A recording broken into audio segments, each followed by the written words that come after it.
Меня зовут Ярхамов Ильнур, и с вами проект «Татары мира».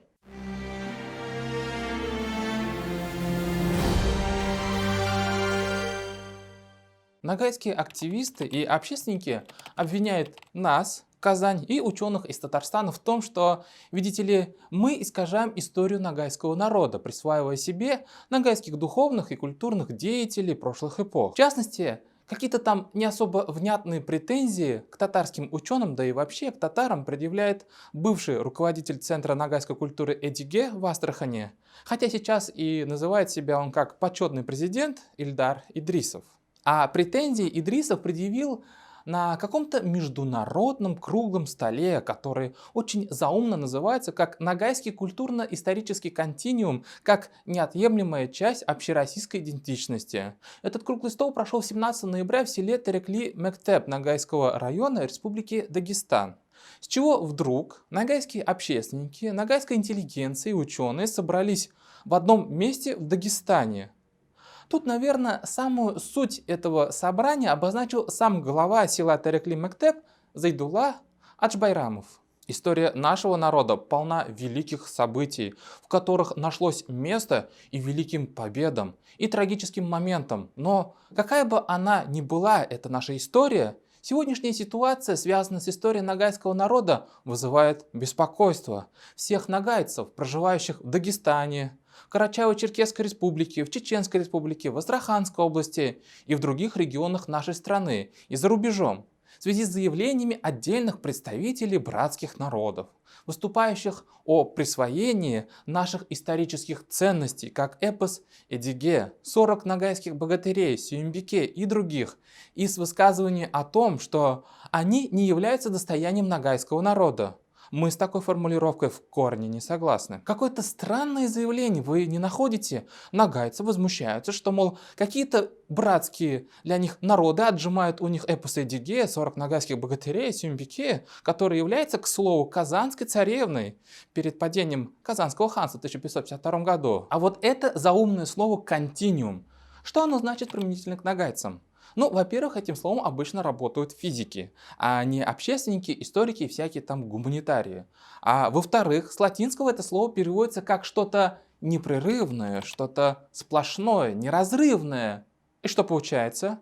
А получается, что новейшая ногайская интеллигенция в селе Терекли-Мектеп хочет до нас донести, что ногайцы как народ, что история ногайского народа, что расселение ногайцев представляет собой какое-то одно единое и неразрывное пространство континуум. Ну или, проще говоря, там одеяло, простыню. А ничего, что, заявляя от имени типа астраханских ногайцев, ногайская интеллигенция претендует на солидный татарский пирог, что она хочет подшить свое одеяло татарским лоскутком.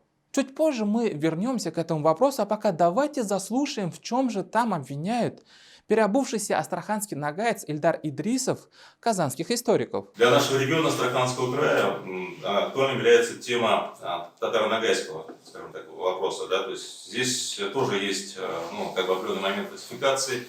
В частности, одной из них является то, что нежелание признать этническую самобытность астраханских ногайцев в трудах, которые прослеживаются в трудах многих казанских ученых. Это тоже определенным образом на фоне того, что идет рост самосознания, вызывает некую такую негативизацию. И поэтому, мне кажется, нужно все-таки учитывать этническое самосознание, которое в астраханских ногайцев сформировано. А почему казанские историки не признают астраханских ногайцев?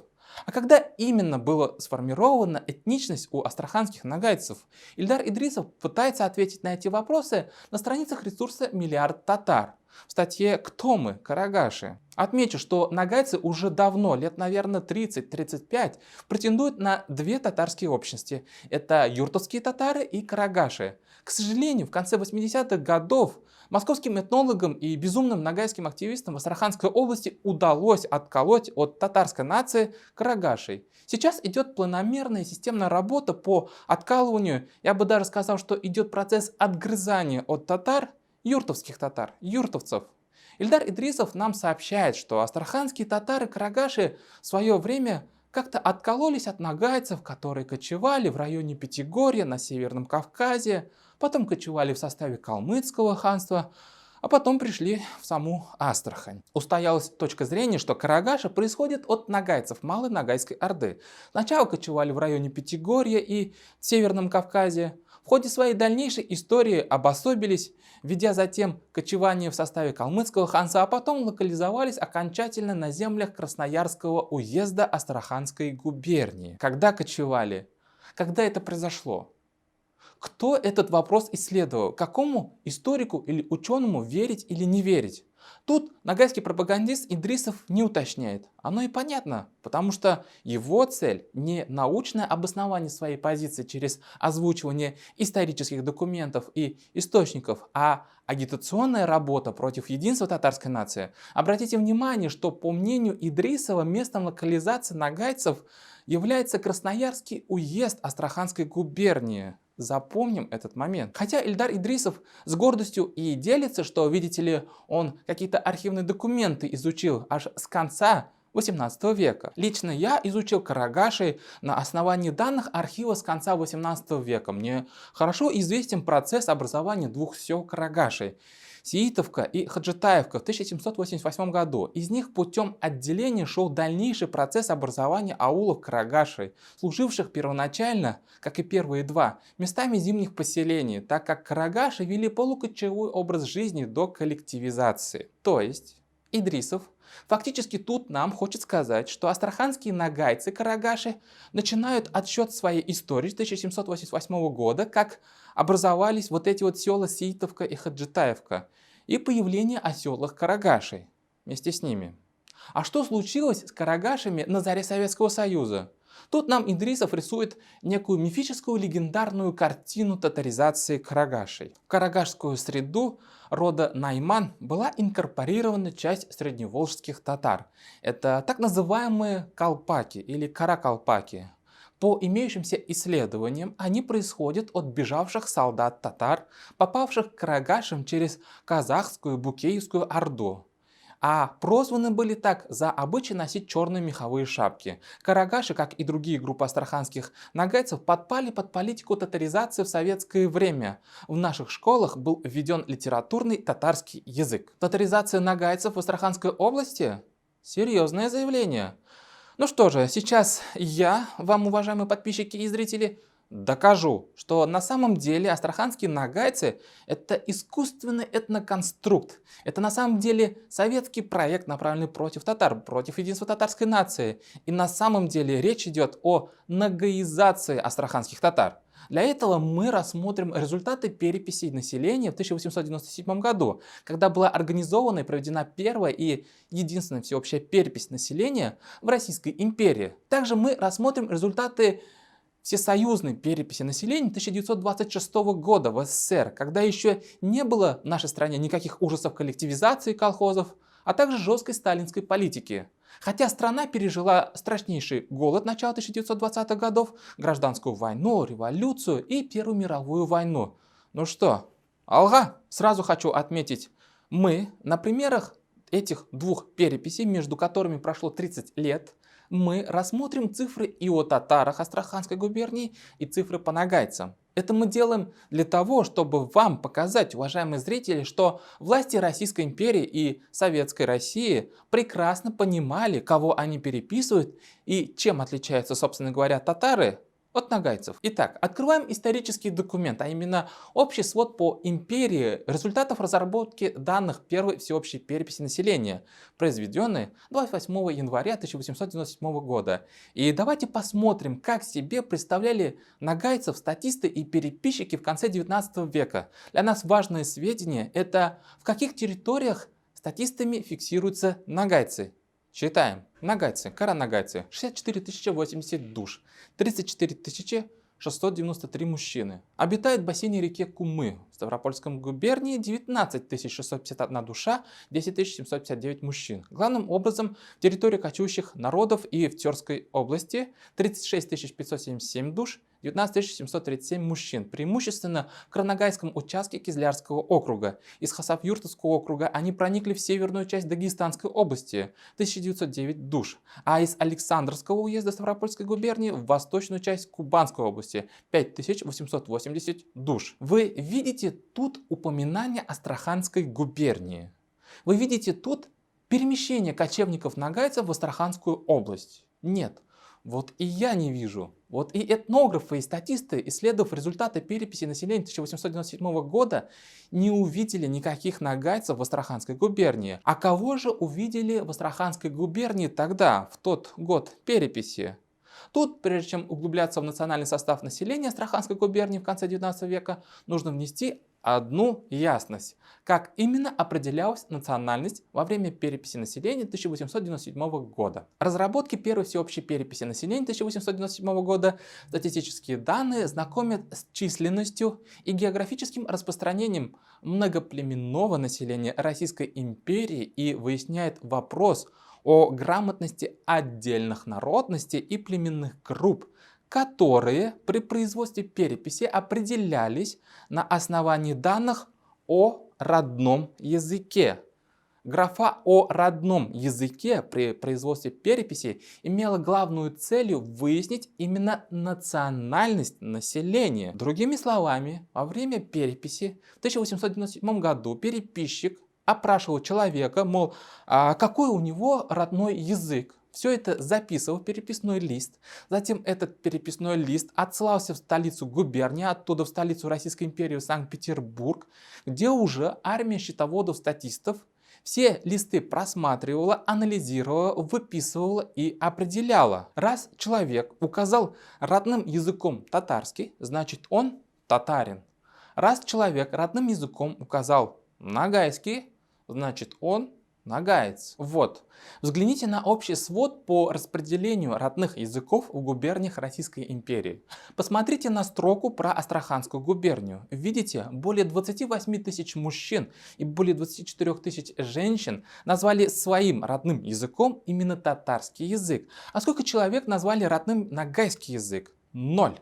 Ни один житель Астраханской губернии не назвал своим родным языком нагайский язык. Получается, всеобщая перепись населения в Российской империи, проведенная в 1897 году, не зафиксировала ни одного нагайца в Астраханской губернии. Вы знаете, даже каких-то заблудших башкир, или носителей башкирского языка в количестве 9 мужчин и 1 женщины оказалось больше в Астраханской губернии, чем самих нагайцев. А в каких губерниях и областях были обнаружены люди, которые своим родным языком назвали нагайский язык? Это в основном кавказские регионы. То есть Дагестанская область, где зафиксировано более 1000 мужчин-нагайцев и более 870 женщин. В Кубанской области проживают нагайцы, то есть более 3100 мужчин и более 2760 женщин-нагаек. Ставропольский край также родина для нагайцев. Тут проживают более 10 750 мужчин и более 8 890 женщин. А в Тверской области более 19 730 нагайцев и более 16 840 женщин-нагаек. Обратите внимание, что в переписи 1897 года учет нагайцев был очень скрупулезным и тщательным. И переписчик и счетовод в Санкт-Петербурге не поленились зафиксировать одного целого мужчину-нагайца на всю Карскую область. Эта территория, кстати говоря, современная Грузия, если что. А давайте познакомимся более детальнее с данными переписи по Астраханской губернии. Может, все-таки есть какие-то признаки наличия в губернии нагайцев? Для этого мы открываем так называемую тетрадь по Астраханской губернии, составленную сенатором Тройницким в 1904 году по данным переписи населения в 1897 году. В данном случае нас интересует вторая часть тетради, где и отражена информация по национальному составу Астраханской губернии. Вот, собственно говоря, этнографический состав Астраханской губернии. Перечислены русские, то есть великоруссы. Также перечисляются киргизы, калмыки, малоросы, татары численностью более чем 52 тысячи человек, а также немцы, армяне и евреи. Помните, астраханский нагайц Эльдар Идрисов называл самой нагайской территорией Красноярский уезд Астраханской губернии. Так вот, по данным переписи населения 1897 года, этот регион считается самым татарским уездом в Астраханской губернии. А может, татары Астраханской губернии были просто, например, неграмотными и не могли определить свой родной язык? Может, выбрать татарский язык их принудили, например, татары-переписчики. Вот таблица по распределению грамотности среди основных национальностей Астраханской губернии. Как видите, своей грамотности татары уступают только русским Астраханской губернии. То есть татары Астрахани прекрасно осознавали, какой у них родной язык. Речь идет именно о татарском литературном языке. То есть в итоге у нас получается, что в Российской империи 1897 года, когда еще никакой революции в воздухе нету, нет никаких татарских большевиков и коммунистов, нет никакого Татарстана, нет никакой татаризации, но нагайцев в Астраханской губернии тоже нет, вообще нет. Там проживают одни лишь татары, ну, не считая русских, калмыков и киргизов. Так, а что если мы взглянем на результаты переписи населения уже советского времени? Может, в первые года советской власти несчастные нагайцы Астраханской губернии сбросили с себя татарское ярмо, вдохнули полной грудью в воздух свободы первого десятилетия Советского Союза.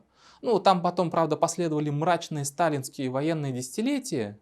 Так вот, давайте же взглянем на данные переписи населения 1926 года. А что, прошло 30 лет со дня переписи 1897 года. Развалилась Российская империя, родилось другое государство, прошли войны, ведь что-то же должно измениться в этническом самосознании жителей Астраханской губернии, тем более сменилось целое поколение. Для этого мы обратились к краткому своду по переписи населения 1926 года, составленному Центральным статистическим управлением СССР, где есть сводные данные по категориям народность и родной язык населения СССР. Во время переписи населения в 1926 году у людей спрашивали не только родной язык, но и ставили вопрос, а к какой народности человек себя относит. Хотя термин «народность» и поставлен с целью подчеркнуть необходимость получения сведений о племенном этнографическом составе населения, все же определение народности предоставляется самому опрашиваемому, и при записи не следует переделывать показаний опрашиваемого.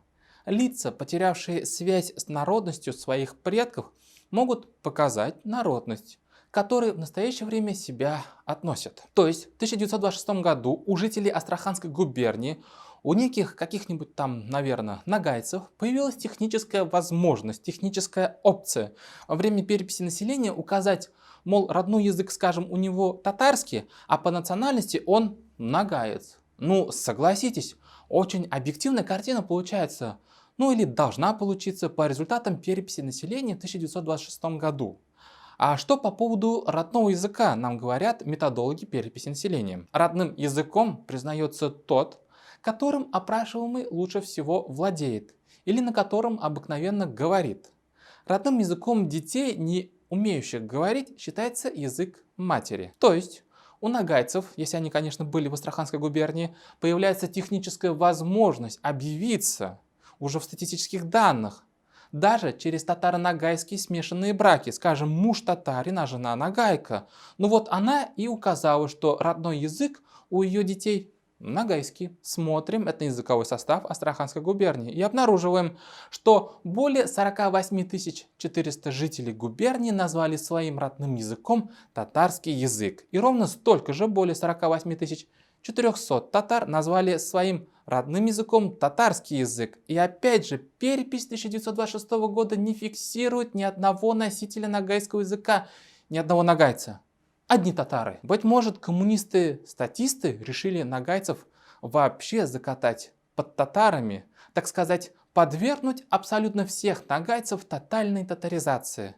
Нет, конечно. Нагайский народ прекрасно себя чувствовал и заявлял о своем нагайском языке, как о родном языке, например, в Черкесской автономной области. Вот, более 6200 человек себя назвали нагайцами как народность. И столько же, более 6200 нагайцев назвали своим родным языком нагайский язык. А вот, скажем, таблица по Дагестанской АСР.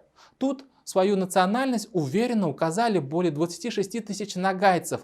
А вот в качестве родного языка нагайский язык выбрали только более 13 548 нагайцев. А на каком языке тогда разговаривают как им кажется, около 12 тысяч других нагайцев. Интересный вопрос, не правда ли? Обратите внимание, что по переписи 1926 года татарами назвались более 2740 человек. Но татарский как родной язык назвали более 14 900 человек. Быть может, эти и есть те самые дагестанские нагайцы, вот эти около 12 тысяч человек. Тогда получается, что татаро-нагайское этническое пограничье проходит не по Астраханской области, а по Дагестану. Кем же тогда являются эти мифические астраханские нагайцы? Интересный вопрос. Мы только-только начали углубляться в вопросы этногенеза нагайского народа. Как вы видите, в начале 20 века, на заре Советского Союза, нет никакого процесса татаризации нагайцев. Наоборот, мы видим, что татары, нагайское этническое пограничье, было передвинуто с Дагестанской республики на север, на Астраханскую губернию. То есть мы фактически наблюдаем в начале 20 века, на заре Советского Союза, процесс нагаизации татар Астраханской области. Получается, что такие астраханские нагайцы, как Ильдар Идрисов, это на самом деле продукт исключительно эпохи Советского Союза. Астраханские нагайцы – это на самом деле советский проект по раскалыванию единой многокомпонентной татарской нации. Астраханские нагайцы – это на самом деле искусственный этнический антитатарский конструкт. Скажете, что звучит жестковато в отношении нагайцев Астраханской области. Да нет, косвенно это доказывается даже словами самого того же Ильдара Идрисова. Хотелось бы также сказать о моих личных связях с татарским миром. Помимо дружбы и общения с татарами Астрахани, коих немало, могу вспомнить такие сюжеты из своей жизни. Я был участником первого всемирного слета татарской молодежи в 2004 году в Казани, даже входил в региональный оргкомитет. Получается, что Ильдар Идрисов участвовал в мероприятии, организованном Всемирным конгрессом татар в 2004 году. Получается, что он в 2004 году точно был татарином, а потом что-то случилось в его жизни, и он решил стать астраханским нагайцем. Интересно, что же могло произойти в его жизни, что он так кардинально решил этнически переобуться и сегодня работает против татарского единства? Быть может, у него порушились, например, иллюзии, назвавшись татарином и поработав на Всемирный конгресс татар, заполучить квартиру в Казани? Утверждать мы тут, конечно же, ничего не будем, но нам очевидно, что этническому конструкту астраханские нагайцы нет и 100 лет. И лично в голове Ильдара Идрисова, активиста и лидера нагайского движения в Астрахани, так вот, в его голове нагайство поселилось меньше, чем 20 лет тому назад.